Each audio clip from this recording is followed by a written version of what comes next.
25 లక్షల భారత సైనికులు అయితే ఈ ప్రపంచ యుద్ధంలో అయితే పాల్గొన్నారు. ఊపుకొని వచ్చారు అనుకోండి దెబ్బడిపోతారు. ఈ బ్రదర్ ఏమో సౌత్ కొరియా, ఈ బ్రదర్ ఏమో జపాన్, ఆ బ్రదర్ ఏమో న్యూజిలాండ్. అమీర్ తైమూర్ రాజు ఇండియా నుంచి సంపద దోచుకొని ఆయన భార్య కానుగ్గా ఇచ్చిన మసీద్ ఇది. దీన్ని వచ్చేసి సమర్కండ్ బ్రెడ్ అంటారు.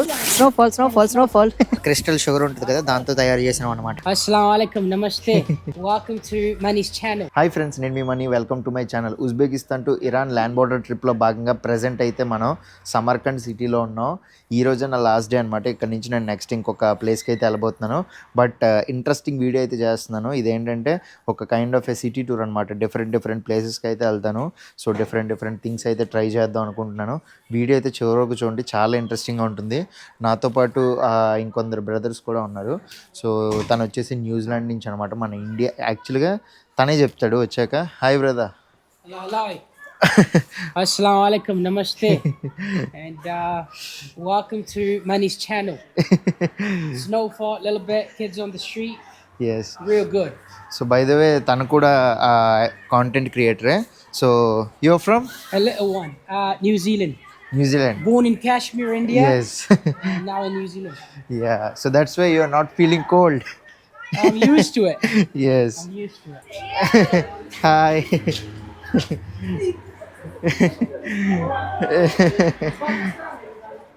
చూడండి, తను కూడా యాక్చువల్గా వీడియోస్ చేస్తున్నాడు నా అలానే. సో స్నోఫాల్ అసలు ఏంటబ్బా వచ్చాక చూడలేదు ఏంటబ్బా అనుకుంటున్నా. మరీ ఎక్కువ లేదు కానీ కొంచెం లైట్గా స్నో అయితే పడుతుంది ఒకే ప్లేస్లో ఉంటే. కానీ చూసారా పొగలు ఎలా వస్తున్నాయో. ఇదిగోండి లైట్గా పడుతుంది.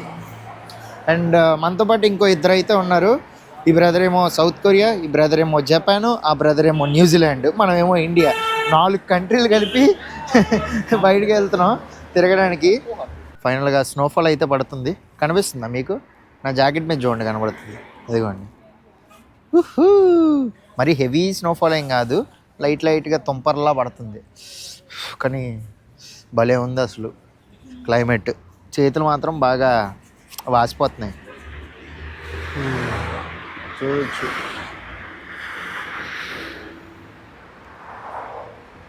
సో నేనైతే ఈ హాస్టల్ దగ్గర నుంచి క్యాబ్ అయితే బుక్ చేశాను 4గురికి కలిపి. ఎందుకంటే 4గురు ఉన్నాం కదా, సో తక్కువే పడుతుంది. అరౌండ్ 11,000 సోమ అయితే పడింది. సో మేము ఇప్పుడు ఏంటంటే సియోమ్ బజార్ అని చెప్పేసి ఒక ప్లేస్కి వెళ్తున్నాం. అదే kind of A market, local market. చాలా బాగుంటుంది. అక్కడ M3 అని కనిపిస్తుంది కదా, ఆ M3 బస్సులు ఏంటంటే బస్ స్టాప్లకి అయితే వెళ్తాయి. బస్ స్టాప్ అంటే ఐ మీన్ బస్ స్టాండ్. ఈ సమర్కండ్లో ఏ పెద్ద వేరే ఊర్ల నుంచి బస్సులు వచ్చినా బస్ స్టాండ్కే వెళ్తాయి. అక్కడికి అయితే వెళ్తుంది M3 బస్సు. మీరు ఒకవేళ ఆ బస్సు ట్రాక్ చేయాలనుకోండి, యాండెక్స్ మ్యాప్స్ ఉంటాయి కదా, యాండెక్స్ మ్యాప్స్లోని మీరు ఏ ప్లేస్కి వెళ్ళాలనుకుంటున్నారో అది సెర్చ్ చేస్తే మీకు అక్కడికి ఏ బస్సు వెళ్తుందో ఆ బస్ నెంబర్ అయితే ఇస్తుంది. పెద్ద ప్రైస్ కూడా ఏం కాదు, ఒక 12 రూపాయలు పడుతుంది అంతే బస్సు ఎక్కితే. సిటీలో ఏ మూల నుంచి ఏ మూల వరకు వెళ్ళినా జస్ట్ 12 రూపాయలు అంతే. అదైతే నాకు బాగా నచ్చింది, లోకల్ ట్రాన్స్పోర్ట్. కొందరు తెలియని వాళ్ళు ఉంటారు కదా, వాళ్ళు అయితే ఇంకా ఓన్లీ క్యాబ్ల మీద డిపెండ్ అయిపోయి ఓన్లీ ట్యాక్సీలు మాత్రమే బుక్ చేసుకుంటారు. ఇప్పుడు మేమేంటంటే ట్యాక్సీ ఎందుకు బుక్ చేసామంటే చాలా తక్కువ టైం ఉందన్నమాట. ఎందుకంటే నా వెనకతలో ఎందుకు చెప్పాను కదా, రామెన్ న్యూజిలాండ్ నుంచి బ్రదర్, తనైతే ఈవినింగ్ వెళ్ళిపోవాలన్నమాట. వేరే సిటీకి అయితే వెళ్ళిపోతున్నాడు, తనకు ఫ్లైట్ ఉంది. అందుకనే ఇంకా త్వరగా వేరే ప్లేసులకి వెళ్దాము అని చెప్పేసి అంటే సరే అని చెప్పి క్యాబ్ అయితే బుక్ చేసా. No, like this, your side. Oh. Yeah. సియోమ్ దెహ్కాన్ బొజోరీ. ఈ లోపల అయితే చాలా వరకు డిఫరెంట్ ఫుడ్ ఐటమ్స్ అవి అమ్ముతున్నారు. ఇటు వెళ్దాం ఫస్ట్. చాలా వరకు షాప్స్ అన్నీ క్లోజ్ చేసి ఉన్నాయి, ఎందుకో మరి చలి ఎక్కువ ఉంది అందుకేనేమో. విల్ గో దిస్ సైడా. ఇక్కడ స్టార్టింగ్లోనే చూడండి, సేమ్ మీకు తాష్కెంట్లో ఉన్నప్పుడు ఒక ఫుడ్ ఛాలెంజ్ వీడియోలో చూపించాను కదా, యాపిల్స్ని వీళ్ళు షుగర్ సిరప్లో పెట్టేసి గట్టిగా చేసి అమ్ముతున్నారు. ఇవైతే ఆ మూరీల్లో ఉన్నాయి, మూరీ ఉండల్లా కాదు, బాక్సుల్లో ఉన్నాయి. ఇవి కూడా ఒక కైండ్ ఆఫ్ క్రిస్టల్ షుగర్ ఉంటుంది కదా, దాంతో తయారు చేసినాం అనమాట. అవి భలే కలర్ఫుల్గా ఉన్నాయి. ఇక్కడ ఈ ఉజ్బెకిస్తాన్లో దొరికే పుచ్చకాయలు చూడండి ఎంత పెద్దగా ఉంటాయో, కానీ టేస్ట్ మాత్రం చాలా బాగుంటాయి, తీయగా ఉంటాయి. ఓకే, చిన్న ముక్కేస్తున్నాడు అన్నయ్య. No this is melons. Yeah, and very sweet. You feel like eating sugar. Really? Try it. What? Thank you, brother. Appreciate it. This is melon. Melon with coffee? Yeah. Coffee melon. It's good. Oh. Very sweet. Yeah. Yeah. Literally. It's like a sugar. Natural sugar. Yeah camera ఇలాగ bear హ్యాండ్స్తో పట్టుకొని video తీస్తుంటే నా వల్ల కావట్లేదు. కాకపోతే ఆ చెయ్యి మారుస్తూ తీస్తున్నా. ఆ కాసేపు ఈ చేతితో పట్టుకున్నా, కాసేపు ఈ చేతితో పట్టుకున్నా. ఆల్మోస్ట్ నేను వచ్చి ఇక్కడ 10 రోజులు అయింది అనుకుంటా. 10 రోజుల్లో ఒక్కసారి కూడా మంచు పడలేదు. కరెక్ట్గా ఈరోజు ఇంకా వెళ్ళిపోదాం వేరే ప్లేస్కి అని అనుకున్నా. ఇంకా కరెక్ట్గా స్నోఫాల్ పడింది. ఇక్కడ ఇవన్నీ అయితే మ్యారినేటెడ్ పికిల్స్ అనమాట. బీట్రూట్, క్యారెట్, క్యాబేజ్ మీకు చూపించాను కదా చోర్సు బజార్లో. Snowfall snowfall snowfall you can't hold it's snowfall. ఇంకా మార్కెట్లో పెద్దగా చూపించడానికి ఏం లేవు డిఫరెంట్గా. జస్ట్ యాజ్ యూజువల్గా ఈ అరటిపళ్ళు, తర్వాత ఇక్కడ ఆరెంజెస్ అయితే చాలా చిన్నగా ఉంటాయి అన్నమాట. ఇదిగోండి ఎంత ఎర్రగా ఉన్నాయి చూడండి. మిగతా ఫ్రూట్స్ అన్ని కామన్ అనమాట. What is this name? అన్నీ అంటే చాలా బిజీగా ఉన్నాడు. నిమ్మకాయలు చూడండి ఎలా ఉన్నాయో. మిగతావన్నీ ఫ్రూట్స్ కూడా ఇక్కడ చాలా రేట్ ఎక్కువ అనమాట. ఇది చూడండి అసలు ఏదో రంగు వాటికి ఇవి కోటింగ్ వేసినట్టు ఉన్నాయి చూడడానికి. ఇవి ఎంత రెడ్డిష్గా ఉన్నాయో. ద్రాక్ష పళ్ళు కూడా చాలా పెద్ద ఉన్నాయి. మనం తక్కువ అనుకుంటాం కానీ పళ్ళు రేట్లు ఎక్కువే కొన్ని చోట్ల. ఈ ఉజ్బెకిస్తాన్లో నేను తక్కువ రేట్ ఏమో అనుకున్నాను కానీ రేట్ ఎక్కువ ఉన్నాయి. అవి ఇందాక చిన్న చిన్న నిమ్మకాయల సైజులు చూపించాను కదా ఆరెంజెస్, అవి అయితే కిలో 20,000 చెప్తున్నారు. అంటే దాదాపు మన డబ్బుల్లో ఒక 200 రూపాయల పైన అనుకోండి. సేమ్ మనం గొట్టలు అవి అమ్ముతాం కదా, కురుకురేలా ఉన్నాయి వెరైటీగా. ఇదేమో కైండ్ ఆఫ్ పెరుగు అనమాట, యోగట్. వీళ్ళు కుర్త్ అని కూడా అంటుంటారు. కుర్త్ aunty.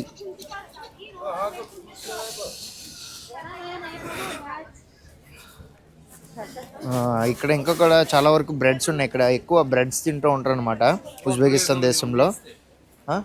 Bread non, Tandur non.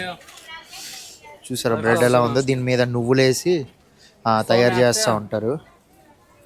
Bread making చూపిద్దాం అనుకున్నాను నేను మీకు, కాకపోతే అవి చాలా ఎర్లీ మార్నింగే తయారు చేస్తారు అనమాట.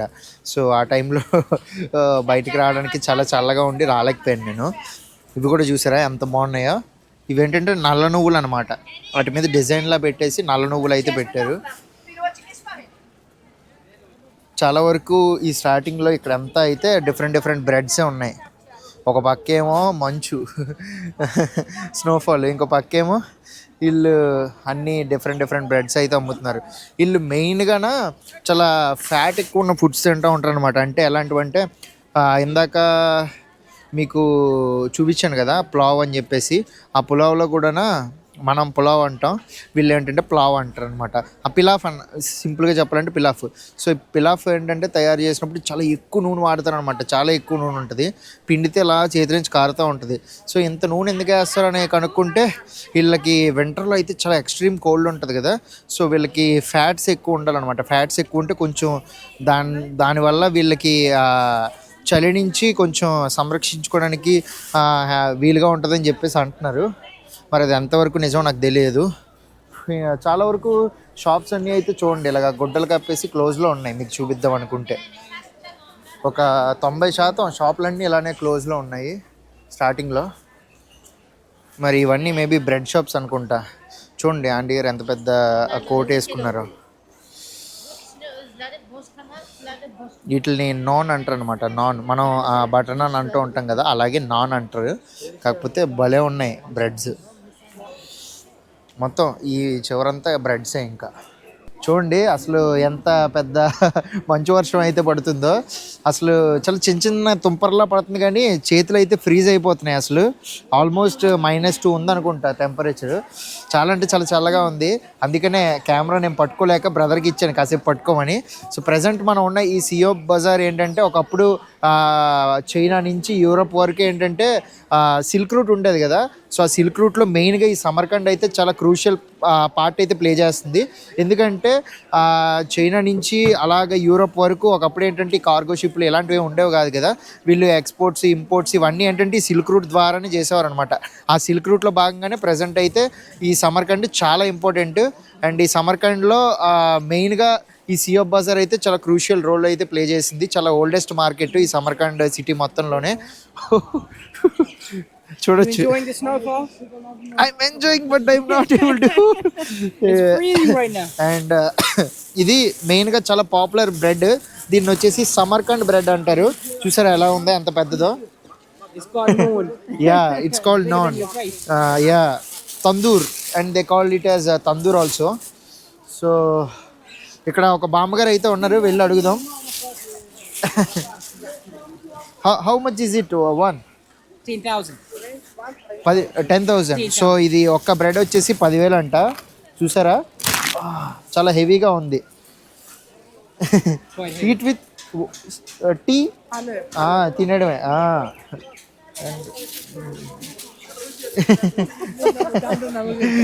Samarkand, everybody, the oldest Silk Route, and enjoying the snowfall. Finally, we can see the snowfall. Yeah. Let's head back. It's cold, man. It's freezing. బుడ్డు పిల్లలు అయితే భలే నడుస్తున్నారు కోట్లు వేసుకొని. చిన్న పాప చూడండి. మీరు చూస్తున్న ఈ సమర్కండ్ సిటీ 2700 సంవత్సరాల కన్నా పురాతనమైంది. సమర్కండ్ని పూర్వంలో మరకంద అని పిలిచేవారు. అలెగ్జాండర్ ది గ్రేట్ రాజు ఉన్నారు కదా, సో ఆయన ఈ మరకంద సిటీని చూసి ఆశ్చర్యపోయారనమాట. ఎందుకంటే ఇలా ఉంటుందని చెప్పేసి ఆయన ఊహించలేదు. ఆయన ఊహ కన్నా మించి అయితే ఉందన్నమాట ఈ మరకంద సిటీ. సో ఆయన ఏంటంటే ఆ పెర్షియన్ కింగ్డమ్లో ఈ మరకంద సిటీ ఆ టైంలో ఉన్నప్పుడు ఏంటంటే ఈ సెంట్రల్ ఏషియా మీద దండయాత్రకు వచ్చినప్పుడు ఈ సమర్కండ్ సిటీని కూడా ఆయన కైవసం అయితే చేసుకున్నారు. ఆ టైంలో అయితే ఈ సిటీని చూసి ఆయన ఆశ్చర్యపోయారు అనమాట, అసలు ఎంత బాగుంది ఏంటి అనేది. ఇప్పుడు మీకు ఇంకొక క్రేజీ స్టోరీ అయితే చెప్తాను వినండి. ఈ సమర్కండ్లో బీబీ కానం మాస్క్ చాలా ఫేమస్. ఎందుకనేది చెప్తా వినండి. అమీర్ తైమూర్ అనే రాజు ఈ సెంట్రల్ ఏషియాను పరిపాలించేవారు. 1398లో ఇండియాలో ఢిల్లీని తుగ్లక్ పరిపాలిస్తున్న టైంలో యుద్ధానికి వచ్చి తుగ్లక్ ఓడించి ఢిల్లీని ఆక్రమించుకున్నారు. ఆక్రమించుకొని చాలా సంపద దోచుకొని ఆ సంపదతో పాటు ఇండియా నుంచి చాలామంది నైపుణ్యం ఉన్న శిల్పాలు చెక్కే వాళ్ళని అయితే తీసుకొని ఆయన ఈ సమర్కండ్ సిటీకి అయితే వచ్చేసారు వెనక్కి. ఇండియా నుంచి తీసుకొచ్చిన ఆ సంపద అంతటితో ఏంటంటే వాళ్ళ భార్యకి గిఫ్ట్ ఇవ్వాలని చెప్పేసి ఒక మంచి అదిరిపోయే మసీద్ అయితే కట్టమని ఆజ్ఞాపించారనమాట. అంటే ఆయన ఆజ్ఞాపించింది ఏంటంటే ప్రపంచంలోనే ఇలాంటి మసీద్ ఎక్కడా ఉండకూడదు, అంత పెద్ద మసీద్ కావాలి, నాకు అంత అదిరిపోయే మసీద్ కావాలని ఆజ్ఞాపించారు. ఆ 1300 నుంచి 1400 సంవత్సరం ఆ టైంలో ఏంటంటే ఈ బీబీ ఖానం మసీదే ప్రపంచంలో అతిపెద్దది. కాకపోతే దీనికి ఇంత ఇప్పుడు చూస్తుంటే ఇంత సాదా సీదాగా ఇలా సింపుల్గా కనబడడానికి కారణం ఏంటంటే చాలా కంగారు పెట్టేశారనమాట. రాజు ఏంటంటే ఇది నాకు చాలా త్వరగా కావాలి, అది కూడా మీరు మంచిగా కట్టేసి త్వరగా కట్టేసి నాకు కావాలి, నా భార్యకి నేను త్వరగా ఇది గిఫ్ట్గా ఇవ్వాలని చెప్పేసి వాళ్ళని కంగారు పెట్టేసరికి వాళ్ళు తక్కువ టైంలో దీన్ని కట్టడం వల్ల ఏంటంటే చాలా చోట్ల పగుళ్ళు వచ్చేసి అలాగే కొద్ది రోజులు అలాగా కొన్ని సంవత్సరాలు గడిచేసరికి ఏంటంటే భూకంపాలు ఇవి అవి వచ్చినప్పుడు చాలా వరకు ఇవి విరిగిపోయి కొంచెం శిథిలావస్థ స్థితికి కూడా అయితే చేరుకుంది.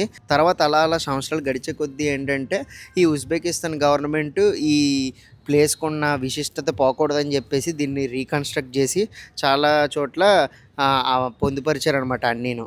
సింపుల్గా చెప్పాలంటే అమీర్ తైమూర్ రాజు ఇండియా నుంచి సంపద దోచుకొని ఆయన భార్య కానుగ్గా ఇచ్చిన మసీద్ ఇది. కొన్ని చోట్లు చూడడానికి సాదా సీదాగా ఉంటాయి కానీ వాటికి ఉన్న చరిత్ర తెలుసుకున్నప్పుడే ఆ చోటుకున్న గొప్పతనం మనకి తెలుస్తుంది. దాదాపు 15వ శతాబ్దంలో అయితే దీన్ని కట్టారు. చూడొచ్చు ఎంత పెద్ద మాస్క్, చాలా అంటే చాలా బాగుంది.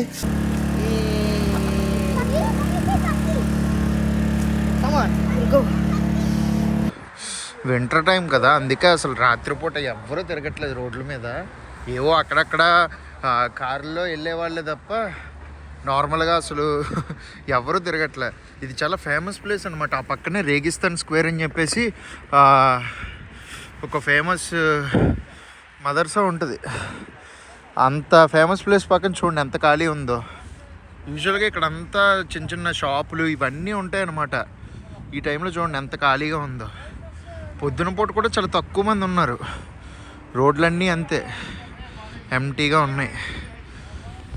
ఈ టైంలో ఏంటంటే లైటింగ్ పెడతారు. సో అందుకని చెప్పేసి నేను వచ్చాను అనమాట.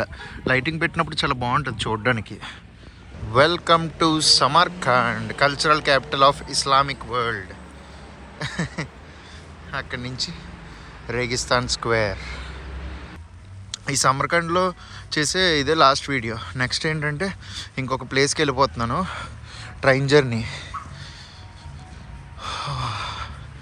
యాక్చువల్గా నేను 2 years బ్యాక్ వచ్చాను చెప్పాను కదా ఈ ఉజ్బెకిస్తాన్ కంట్రీకి. సో అప్పుడు కూడా నేను వచ్చాను సమర్కండ్. ఇప్పుడు ఏ హాస్టల్లో స్టే చేస్తున్నానో అదే హాస్టల్లో అప్పుడు స్టే చేసా, ఇప్పుడు అదే హాస్టల్లో స్టే చేస్తున్నా. ఈ ప్లేస్కి నేను ఒక 4-5 times వచ్చాను. అప్పుడు కూడా చాలా బాగుంటుంది ఆర్కిటెక్చర్. ఇప్పుడైతే క్రౌడ్ లేరు, కానీ యూజువల్గా అయితే చాలా ఎక్కువ మంది ఉంటారు. ఒకవేళ ఎవరైనా ఉజ్బెకిస్తాన్ వింటర్లో రావాలనుకుంటే మీరు చలిని తట్టుకోగలంటేనే రండి. ఫ్లైట్ టికెట్ ఏదో తక్కువ ఉందని ఊపుకొని వచ్చారనుకోండి దెబ్బడిపోతారు. నవంబర్ నుంచి స్టార్ట్ అవుద్ది చలి, డిసెంబర్ తర్వాత జనవరి ఫిబ్రవరి వరకు ఇంకా ఈ టైప్లోనే ఉంటుంది అనమాట. సో ఈ నెలల్లో వచ్చినప్పుడు కొంచెం జాగ్రత్తగా మీరు వచ్చినప్పుడే థర్మల్స్, వింటర్ క్లోత్స్ ఇలాంటివి తెచ్చుకుంటే బెస్ట్. అదిరిపోయింది లైటింగ్తో చూడండి. మనం ఇక్కడ ఏంటంటే ఈ రేగిస్తాన్ స్క్వేర్లో 3 మద్రాసాలు అయితే చూడొచ్చు. ఇక్కడ లెఫ్ట్ ఒకటి, రైట్ ఒకటి, మధ్యలో ఒకటి. ఈ 3 మద్రాసాలు ఏంటంటే ఒకటి ఉలుగ్ బెగ్ రాజు అయితే నిర్మించారు, మిగతా 2 ఏంటంటే యలాంగ్తోష్ బహదూర్ అనే రాజు అయితే నిర్మించారు. సో ఒకదానికి అందుకనే ఉలుగ్ బెగ్ మద్రాసా అని పేరు ఉంటుంది.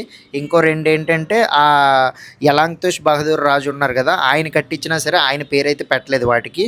ఒకదానికైతే షేర్దోర్ మద్రాసా, ఇంకో దానికేమో తిలియాకోరి మద్రాసా అని చెప్పేసి పేర్లు పెట్టారు. వాటికి మెయిన్గా పేర్లు రావడానికి రీజన్ ఏంటంటే ఒక మద్రాసాకి రాజు పేరు, ఇంకొక మద్రాసాకి ఏంటంటే పులి డిజైన్ ఉంటుంది అనమాట లోపల, మనం లోపలికి వెళ్ళి చూస్తే. అందుకని చెప్పేసి దానికి షేర్దోర్ మద్రాసా అని పెట్టారు. ఇంకోటి ఏంటంటే బంగారంతో అలంకరించినట్టు ఉంటుంది లోపల డిజైన్, అందుకనే దానికి తిలియాకోరి మద్రాసా అని పెట్టారు. మద్రాసా అంటే అందరికీ తెలుసు కదా, తెలియని వారి కోసం అయితే చెప్తున్నాను. మద్రాసా అనేది ఒక స్కూల్ లాంటిది అనమాట. ఇక్కడ ఇస్లాం మతం గురించి అయితే చెప్తారనమాట. అసలు ఖురాన్ ఎలా చదవాలి, ఖురాన్లో ఉన్న నియమాలు ఏంటి, సో మొత్తం మతానికి సంబంధించిన ఆ చదువు అంతా ఈ మద్రాసాల్లో అయితే చెప్తూ ఉంటారు. నార్మల్గా మనం ఈ రేగిస్తాన్ స్క్వేర్ దీంట్ లోపలికి వెళ్ళాలనుకోండి టికెట్ తీసుకోవాలన్నమాట. టికెట్ కౌంటర్ ఉంటుంది. సో 1,00,000 సోమ్ అయితే ఉంటుంది అనమాట దీనికి. ఇంకోటి ఉంటుంది షాహీ జిందా అని చెప్పేసి. ఆ ప్లేస్ నేను ఆల్రెడీ లాస్ట్ టైం వచ్చినప్పుడు వెళ్ళాను, ఈసారి వెళ్ళలేదన్నమాట అక్కడికి. దానికైతే 75,000 సోము అయితే పే చేయాలన్నమాట ఎంట్రీకి. చాలా ఎక్కువ. మన డబ్బుల్లో చూసుకుంటే 1,00,000 సోమ్ అంటే ఈ ప్లేస్కి ఎంట్రీకి 700 రూపాయలు. లేదంటే మనం దీని వెనకాతల నుంచి చూడొచ్చు అనమాట. ఇక్కడ నుంచి చూడొచ్చు. యాక్చువల్గా దగ్గరికి వెళ్ళే కన్నా దూరం నుంచే వ్యూ బాగుంటుంది. కాకపోతే ఆ బిహైండ్ ఇంకా వెళ్తే మనం ఆ దగ్గర నుంచి చూడొచ్చు అనమాట, ఆ వాల్స్ని, ఆర్కిటెక్చర్ని అంతా. కాకపోతే నాకు ఈ దూరం నుంచి చూసే వ్యూయే నచ్చుతుంది. అందుకని ఆల్రెడీ లాస్ట్ టైం వచ్చినప్పుడు నేను వెళ్ళాను, దీనికి కూడా వెళ్ళాను, దానికి కూడా వెళ్ళాను ఎంట్రీ తీసుకొని. అందుకని ఈసారి వెళ్ళదనమాట, బయట నుంచే చూపిస్తున్నా. పొద్దున్న వచ్చాను, పొద్దున్న వ్యూ చూపించా, నైట్ వచ్చి నైట్ వ్యూ కూడా చూపించాను. మీకు ఏ వ్యూ నచ్చిందో మీరే చెప్పండి. నైట్ అయితే కొంచెం ప్రశాంతంగా ఉంటుంది. యూజువల్గా సమ్మర్ టైంలో అనుకోండి, సమ్మర్ టైంలో అయినా స్ప్రింగ్ టైంలో అయినా ఇక్కడ ఏంటంటే చాలామంది కుర్రోళ్ళు ఆ గిటార్లు, మైక్ ఇవన్నీ తెచ్చుకొని ఏదో ఒకటి ఆ మ్యూజిక్ అది ప్లే చేసుకుని ఫన్ చేస్తూ ఉంటారు, చిల్ అవుతూ ఉంటారు. ఇది వింటర్ కాబట్టి ఎవడో ఆ సాహసం చేయట్లేదు. ఎంత చల్లే ఎవడో బయటకు వస్తాడని అందరూ ఇంట్లోనే ఉండిపోతున్నారు టీ తాగుతూ. నముకు కూడా కారిపోతుంది అసలు ఈ చల్లదనానికి. రీసెంట్ లాస్ట్ 2-3 days నుంచి ఇంకా చలి అయితే పెరిగిందంట. అంతకుముందు కొంచెం పర్లేదంట, ఒక 4-5 అలా ఉండేదంట టెంపరేచర్. బట్ లాస్ట్ నేను ఇక్కడికి వచ్చి 2 days అయింది. లాస్ట్ 2-3 days నుంచి -1, -2, -3 స్నోఫాల్ పడడం అన్నీ జరిగిపోతున్నాయి. ఈ సమర్కండ్ సెంట్రల్ ఏషియాలోనే చాలా పాత నగరం, చాలా శక్తివంతమైన నగరం. ఇది ఇంత గొప్పగా అవడానికి మెయిన్ కారణం ఎవరంటే అమీర్ తైమూర్ రాజు. ఆల్రెడీ ఆ రాజు గురించి నేను ఇందాకే చెప్పాను కదా. 1398లో ఢిల్లీ పైన దాడి చేసి అక్కడి నుంచి చాలా వరకు సంపత్తి తీసుకొచ్చి ఈ సమర్కండ్ ఏంటంటే ఒక కళల రాజధానిలాగా అయితే మార్చారు అమీర్ తైమూర్ రాజు. చాలా అందమైన కట్టడాలు, చాలా వరకు మంచి మంచి మసీదులు, తర్వాత చాలా డెవలప్ చేశారనమాట. మన ఇండియా నుంచి దోచుకొని వచ్చిన సంపత్తి తోని. ఆయన మరణించిన తర్వాత ఈ సమర్కండ్ లోని గుర్ ఈ అమీర్ అనే ఆ చోట్లో అయితే సమాధి చేయబడ్డారు. ఆయన యొక్క సమాధి మీద ఒక హెచ్చరిక కూడా ఉంది అని చెప్పేసి కొన్ని కథల్లో అయితే మెన్షన్ చేశారు. ఆ హెచ్చరిక ఏంటంటే ఎవరైనా ఈ తిమూర్ రాజు సమాధిని తెరిస్తే పెద్ద యుద్ధం అయితే ప్రారంభం అవుతుంది అని చెప్పేసి అయితే ఆ కథల్లో అయితే రాశారనమాట. అందుకే చాలా సంవత్సరాలు ఎవరు ఈ సమాధిని అయితే తాకలేదు. కాకపోతే 1941లో ఆ సోవియట్ శాస్త్రవేత్తలు అయితే ఈ సమాధిని తెరిచారు. ఎందుకంటే ఒకప్పుడు ఈ ఉజ్బెకిస్తాన్ ఏంటంటే సోవియట్ యూనియన్ అండర్ లో అయితే ఉండేది. ఆ అమీర్ తిమూర్ రాజు సమాధి తెరిచిన 2 రోజులకే హిట్లర్ అయితే ఈ సోవియట్ యూనియన్ మీద దాడి చేయడానికి అయితే వచ్చారు. చాలా వరకు హిస్టరీ పుస్తకాల్లో కూడా ఏం మెన్షన్ చేశారంటే ఆ అమీర్ తిమూర్ రాజు సమాధి తెరవద్దని హెచ్చరించినా సరే ఆ శాస్త్రవేత్తలు తెరిచారు. అందుకని చెప్పేసి హిట్లరు 2వ ప్రపంచ యుద్ధంలో అయితే పాల్గొనడానికి వచ్చి ఈ సోవియట్ యూనియన్ మీద దాడి చేశారు అన్నట్టు అయితే బుక్స్ లో మెన్షన్ చేశారు. అప్పటి వరకు ప్రపంచ యుద్ధం అయితే ఒక లెవెల్లో ఉంది. ఎప్పుడైతే హిట్లర్ ఈ 2వ ప్రపంచ యుద్ధంలో జాయిన్ అయ్యి మొదలు పెట్టారో అది ఇంకా చాలా భయంకరంగా అయితే మారిపోయింది. చాలా మంది అయితే ప్రాణాలు విడిచారు ఈ ప్రపంచ యుద్ధంలో అని చెప్పేసి అయితే మెన్షన్ చేశారు. దీనికి మన భారతదేశానికి కూడా ఒక చిన్న లింక్ అయితే ఉంది. ఎందుకంటే ఆ సమయంలో మన భారతదేశం బ్రిటిష్ పాలనలో ఉండేది. సో సుమారు 25 లక్షల భారత సైనికులు అయితే ఈ ప్రపంచ యుద్ధంలో అయితే పాల్గొన్నారు. 2వ ప్రపంచ యుద్ధంలో చాలా మంది భారతీయులు ప్రాణాలు కూడా కోల్పోయారు. అంటే దీనికి లింక్ ఏంటంటే హిట్లర్ సోవియట్ యూనియన్ మీద దాడి చేసినప్పుడు యుద్ధం పెద్దదిగా అయితే అయ్యింది కదా. ఆ టైంలో మన భారత సైనికులు కూడా ప్రపంచంలోని అనేక ప్రాంతాల్లో యుద్ధం చేస్తున్నారు. అందుకని చెప్పేసి ఈ అమీర్ తిమూర్ రాజుకి హిట్లర్కి సోవియట్ యూనియన్కి మన భారతదేశానికి ఒక లింకప్ స్టోరీ లాగా అయితే ఒక హిస్టరీ పుస్తకాల్లో మనం చదవచ్చు ఈ సమర్కండ్ సిటీకి సంబంధించి.